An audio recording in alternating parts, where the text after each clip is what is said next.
From terrifying to awe-inspiring, each domain expansion has its unique flair and power. Let's rank them and see which one comes out on top. We'll be ranking these based on effectiveness, creativity, and impact in the story. Let's get started. First, we'll start off with the domains we didn't really get to see, but they were still part of the story, like Hakari Domain. I'm gonna go ahead and just put this in D tier. We don't know much about it. Reus Domain, he was strong, and he gave Yuta all he could, so I'll put this in C. Same with Uro. She used a sky manipulation curse technique, so I know her domain was probably crazy. I'm actually gonna put this one in B tier, just off of pure speculation. As far as Hanami's, we didn't get to see his domain because it was interrupted by Gojo in season 1, but Gege did give us the name during an interview, and he said it most likely would have been a pasture with some kind of buff or debuff involved, plus obviously a guaranteed hit attack from their solar beam. I'm gonna put this one in B tier because Hanami was a special grade curse spirit, so you know it was gonna be ridiculous. And Kenjaku's wound profusion. It's Kenjaku. He was terrorizing the world for eons, so you know his domain was crazy. We only got to see it one time, but you know it's ridiculous. I'm gonna go ahead and put this one in A tier because it's Kenjaku. Now, Jogo's Coffin of the Iron Mountain. It traps a target inside a large volcano. Jogo can control the earth within the volcano to attack as well. He used his domain against Gojo, so it wasn't very effective, but it's Gojo, so against anyone else it probably would have been an instant win. He is a special grade, so on the effectiveness scale I'm giving it a 7 out of 10. Creativity, his domain is beautiful, so I'm gonna give it an 8 out of 10. And it had a major impact on the story. This was Yuji's first time seeing a domain used against him, and it was a good learning experience. It allowed Gojo to explain what a domain expansion is and how it functions. And if you're caught up with the manga, you'll know how important this part of the story was. So I'll put this one in B tier. Speaking of Gojo, his infinite void traps the target inside the limitless. Once inside this domain, they're flooded with endless information, rendering them immobile. Effectiveness, this is getting a 10 out of 10. Creativity, you can't even rank it. I'm giving it 1,000 out of 10. This domain was beautiful. And impact, I'm giving it a 10 out of 10. Obviously, this is S tier. Now, Dagon's domain. Dagon's domain was interesting. It's a beach area that allows him to freely control vast amounts of water as well as several dozen fish like Shikigami. This might be controversial. Effectiveness, I'm giving this a 10 out of 10. Creativity, I mean, there's better looking domains, but this one is still amazing. I'll give this an 8 out of 10. In impact, he held the multiple grade 1 sorcerers in his domain relatively easily, and he knows what would have happened if Toji never showed up. So I'm putting this one in A tier. I know that might be controversial because Toji beat him pretty quickly, but I think it's still A tier. On to Mahito's self-embodiment of perfection, which allows Mahito to manipulate the souls of anyone caught inside. His character in general was just OP unless you're Yuji. So for effectiveness, I'm giving this 10 out of 10. He was just a cheat code. Creativity, this domain, when he first used it, he was getting jumped and he opened his mouth and he just said, I wonder if I can use it now, and he just used his domain expansion. It was amazing. One of the best episodes in the story, season 1 and 2. So I'm giving this a 10 out of 10. In impact, it served its purpose. You know, it was a dope moment in the anime every time he used it. So I'll give that an 8 out of 10. Putting this one in A tier. I kind of want to put an S tier, but I just don't think it's on the same level as Infinite Void. Now, Megami, his Chimera Shadow Garden. He never really completed this domain. It's very incomplete. It allows Megami to fill the area with its thick fluid shadows, and he can summon countless Shikigami from it, as well as use advanced manipulation of his shadows. Effectiveness, I'm giving this an 8 out of 10. Creativity, it was incomplete, but you can see how ridiculous this would have been if he completed it. So I'm giving this an 8 out of 10 for creativity. And impact, every time he used it, he had to use it, and he kind of won. So I'm giving this an 8 out of 10 for creativity. I'm putting this in. I really want to put it in A tier, but it's Megami. I'm putting it in A tier. I don't care. Now, Sukuna's Malevolent Shrine. I'm not going to go too deep into this one. You know it's S tier, but it's S tier. If I could put it above S tier, I would, but I'll just leave it in S. Now, Higuruma's Deadly Sentencing. Another one that if you don't read the manga, you don't know who this character is, but he's one of my favorite characters. His Deadly Sentencing domain is a courtroom themed domain that puts Higuruma's target on trial. All violence is prohibited inside inside the domain, and proceeds are overseen by the judgment, this huge, dope-looking Shikigami. Trials that end in a guilty verdict result in a sentencing from the judgment. Effectiveness,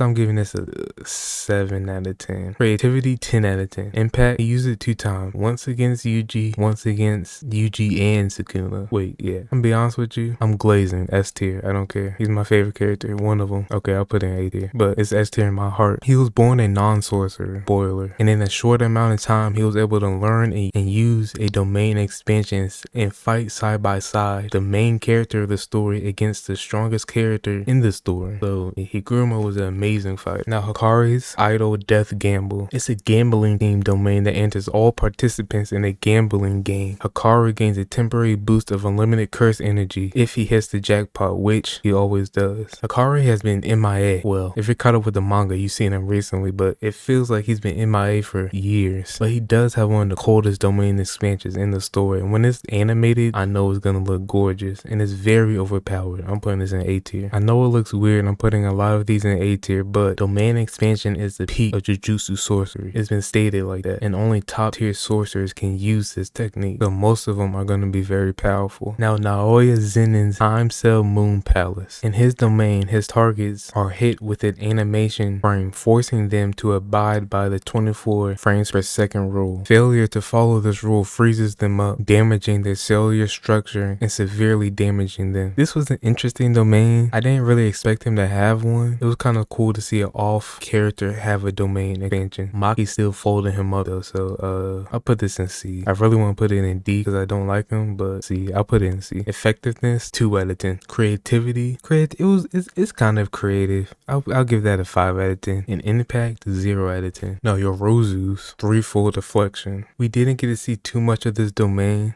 She used it against Sukuna, so we know how that turned out, but we know how powerful she is. So we know her domain against anybody else would have been a sure win. Effectiveness, again, it was against Sukuna, so I'm gonna give it a 0 out of 10. Creativity, 6 out of 10. Impact, 0. So I'm gonna put this in C tier. Yeah, I put it in C tier. Because it's Yorozu. Now Yuta Okotsu, his authentic mutual love. We've been waiting for years to see what his domain expansion was. This is one of the most anticipated domains because his curse technique is so unique. Yuta, in his domain, has unrestricted access to all copied curse techniques, and he can apply them to the domains. Can't miss attack. And he's a master of all copied techniques. Effectiveness, 10 out of 10. Creativity, 10 out of 10. Impact, 10 out of 10. S tier. He's just an S tier character in general. Now last but not least, Yuji. We don't know the name of this domain, and the story's about to end, so we're probably never going to hear about this domain again. We don't know the name or the guaranteed hit attack, but I don't care because he successfully trapped Sukuna, the king of curses, inside the domain and landed multiple hits against him and not arguably, but defeated him. Effectiveness, 10 out of 10. Creativity, I'm giving it a 10 out of 10. It's a very unique domain. And impact, 100 out of 10. I'm recording this before the next chapter comes out, but I'm pretty sure he's gonna beat Sukuna within his domain. So I'm giving it a 10 out of 10. I was so excited when I saw Yuji put up that hand sign and say domain expansion. I just did not expect him to have one. I'm crossing my fingers. If we get to see the entire Culling games, and we get to see Gojo versus Sukuna, and we get to see Yuji versus Sukuna, and Yuji's domain in the same season, Jujutsu Kaisen will break a record. S tier. I'm assuming season 3 of Jujutsu Kaisen will end with Gojo being unsealed, and then season 4 will be them preparing for the raid on Sukuna, where we'll see a lot of the training and flashbacks we saw in the manga. If you're not caught up with the manga, I do understand, but if you have free time, I definitely recommend you read the manga. It's amazing. And then season 4 will probably have Gojo versus Sukuna, and then everybody else stepping in after that fight. And then I'm guessing season 4 will end with Yuji versus Sukuna, and hopefully Megumi coming back. Hopefully. So what do you think? What's your favorite domain expansion? Let me know in the comments down below. And if you agree with this list or not, let me know down below too. And where would you list these domain expansions? Now Now these characters have very strong curse technique. Not all characters have strong curse technique. If you want to know about some underrated curse techniques, click the video you see on screen now. Thanks for watching. Until next time.